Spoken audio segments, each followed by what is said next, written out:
Osteoporosis.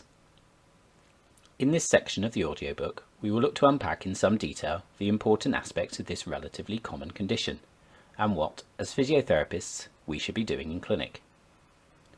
It is an important distinction to make at this point that recognising someone at risk of low bone density, osteopenia or osteoporosis, is very different to recognising the red flag indications of a fracture, which may be due to that low bone density.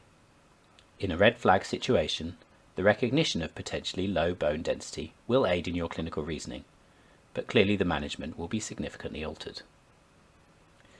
What is osteoporosis?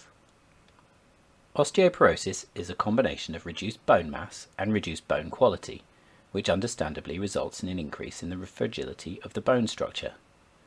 Imagine the inside of the bone to be supported by scaffolding bars.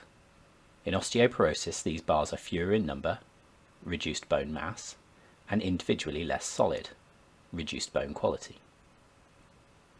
These changes lead to the bone being at higher susceptibility to fracture, classically presenting as low trauma, such as area of the wrist or neck of femur, or pathological, and sometimes asymptomatic in the spine. Developing osteoporosis is multifactorial. Those starting at a lower level of bone density, and those who are exposed to local or systemic alterations to bone remodeling, are the most at risk, i.e., if you reach a lower bone density level in adolescence, then the normal loss of density as you age will allow it to fall to a level that increases susceptibility to fracture, or exposure to something that accelerates their bone loss will achieve the same result. Who gets osteoporosis?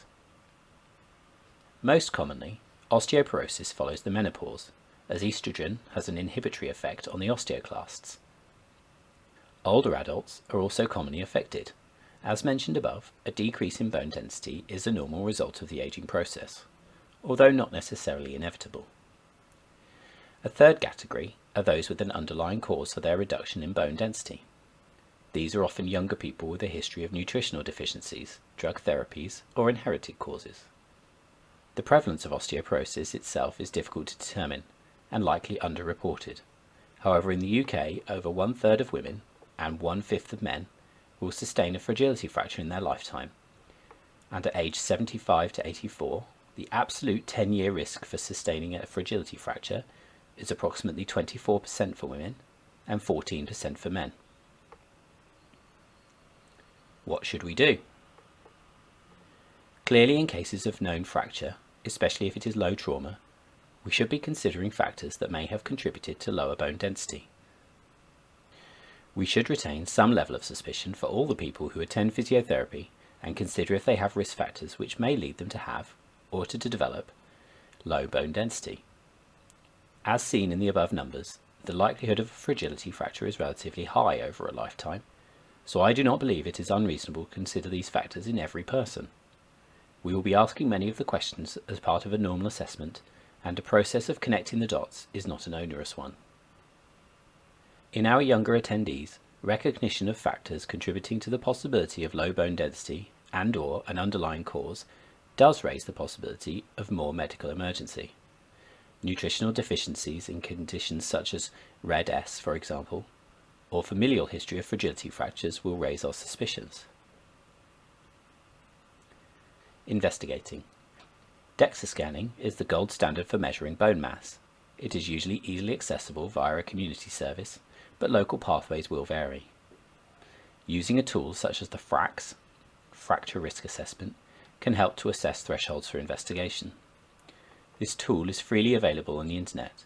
Just type FRAX into Google and you'll find a link for an automated calculator. Management. Medical management through supplementation of calcium and vitamin D, bisphosphonates and biologics can be used. Physiotherapy has a role using weight-bearing physical activity to load the skeletal structure and in falls prevention. I have more detail on this in the further resources section of the audiobook, where you will find a link to a research review that I wrote, which has some real detail on what we should do with patients and how we should go about doing it.